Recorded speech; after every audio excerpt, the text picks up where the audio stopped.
blessing of Arco Center, Clubhouse and Wellness Hub of Arco Residences in the past.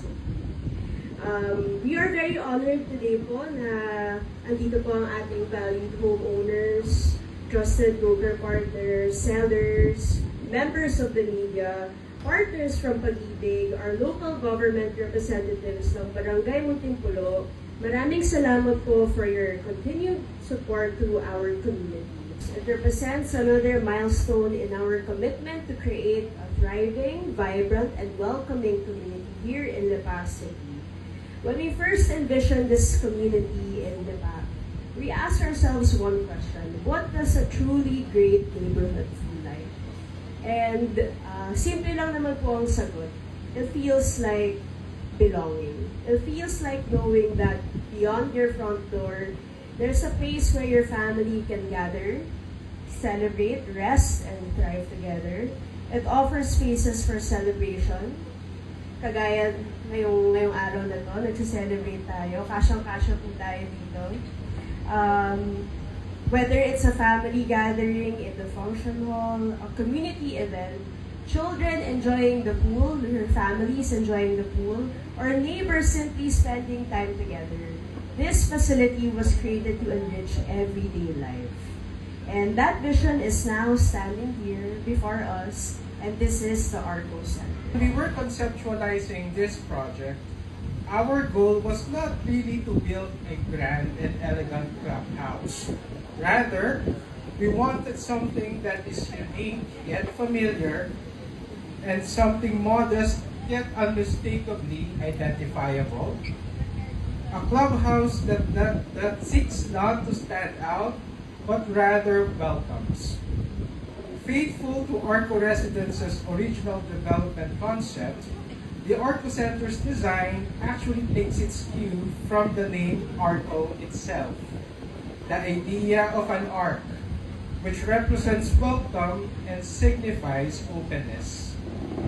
That inspired us to create a clubhouse that resembles a house in the prairie, or just what our CFO said, a somewhat modern bahay kubo sitting right in the middle of the fields.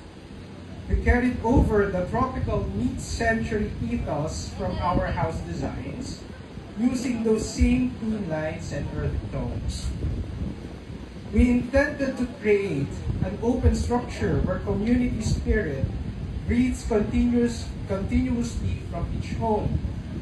We envisioned a clubhouse that connects itself with each resident, becoming an extension of their living room, where the open field and the swimming pool feel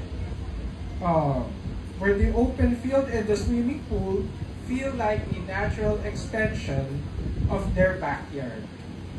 It's a sanctuary where every resident can feel a true sense of ownership, because we truly believe that togetherness is where real wellness starts. Thank for everybody for their hard work, especially the people on ground, sila Architect Pats, sila Engineer Anthony, Kevin, no, si Engineer Luis, no, everybody, property management, Engineer Ray, no, si Mel, si Josh, wala dito. Of course, the sales and marketing team for making this event possible. When we started planning this 2 months ago, parang feeling namin it won't happen. Pero I think with everybody's support, we're all here today, and we're very fortunate that we have a very good weather, and we also have very good sales, no, from everybody. Thank you to our broker partners, of course our in-house sellers, no, our 3 sales managers, no, kindly stand up when I call your name. Of course, the team of Marvin Domingo, Cherry Uy, where are you, Cherry Uy? Of course, Dwayne. Where's Dwayne? Dwayne, okay. Thank you. And then our media partners, Philippine Star, Business Mirror, What's Up Pilipinas, our local media, Baliusang Channel, sino ba? What's Poppin', Lipa Status, no? And all of our blogger friends, thank you for coming over. So we want to offer this venue to you, not just for the residents, but for everybody here in Lipa. If you think that you find this place as a perfect venue for you to have your celebrations, please feel free to contact our team. Our team is we're here 7 days a week. No, we have Carla, MG, JP who are over there. Kaway naman kayo. Ayan. Okay, so sila yung nandito, day in and out. So if you have friends who want to visit, and this afternoon we will be opening our pickleball court. And of course, with us today is we have Coach Blake Sarion and his team.